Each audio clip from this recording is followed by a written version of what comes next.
Hey, and welcome to the last devlog of this year. It's been a great year where I made a lot of progress on the game, and I can tell you a release announcement will follow soon.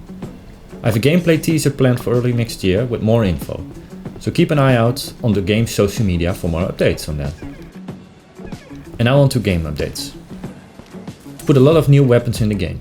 You can play the game with one primary weapon and one secondary, so you can tackle the game with the loadout you like.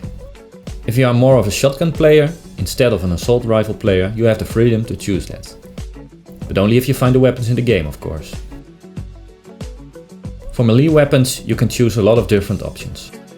There's a baseball bat, a machete, a hammer, a crowbar and way more options.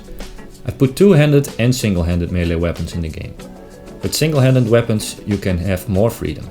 You can attack and walk or run while attacking. This has a cost of less damage. Two-handed weapons require you to stand still, but deal way more damage, so you can choose flexibility or damage in your loadout. Using the two-handed and the single-handed animations also give you a hint of how the weapon is handled. The two-handed weapon has way more impact in its animations, thus giving the player a hint that it probably should do way more damage. Giving players more hints on how things are being used and handled is something I've added more in the game. While testing the multiplayer in a private testing session, I got the feedback that unlockable areas are not as noticeable.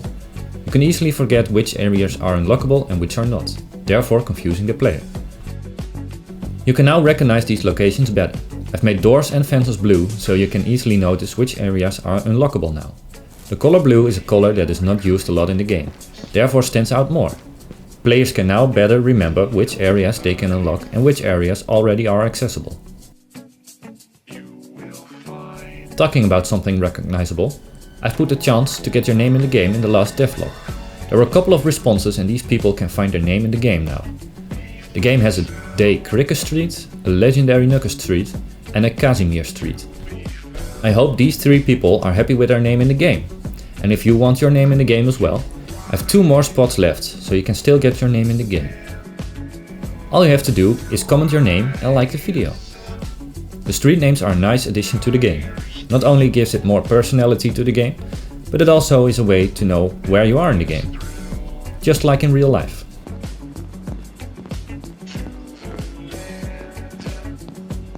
The environment is getting closer to completion. I've worked on some key areas like a large swimming pool. It's still not finished, but I couldn't wait to show it in the video. It's based on a pool here in the Netherlands. And if you know the name of the pool it's based on, I'll give you a Steam key at the release.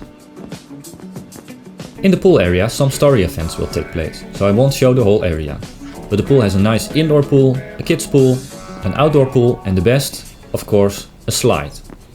And yes, you can enter the slide and walk through it. I still need to work on the area, for example the cafeteria, the lobby and changing rooms are still not finished. I've also added borders of the map. One part is blocked off by a noise wall that keeps out the noise from all the train traffic, just like in real life. This is one of the models made by a student of the college project I've talked about in the last devlog.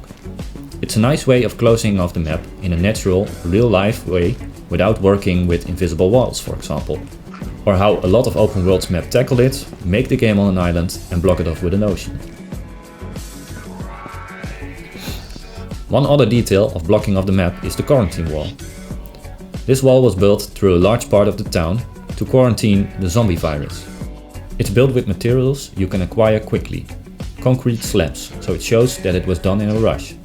It also crosses some streets and building plots, all built in panic to keep the virus out. These are pieces that help tell the story of the game and also give boundaries to an open world.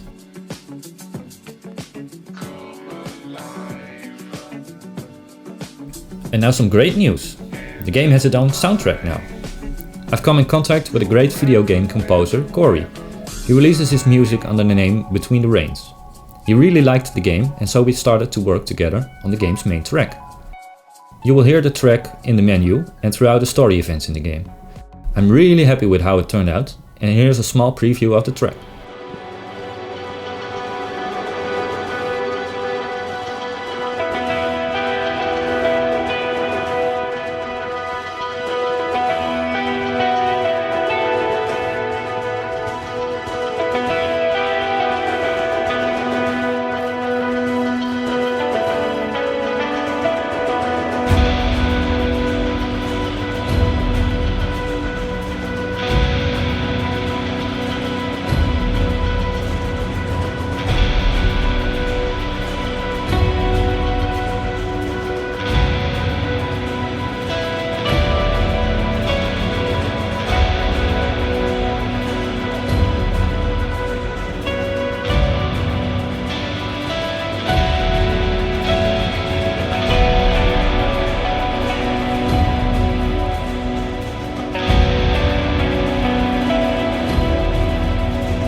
can find his credits in the description of the video.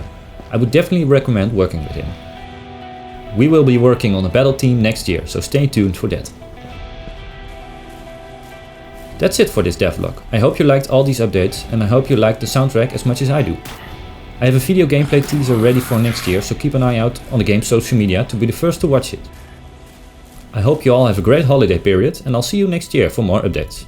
Bye!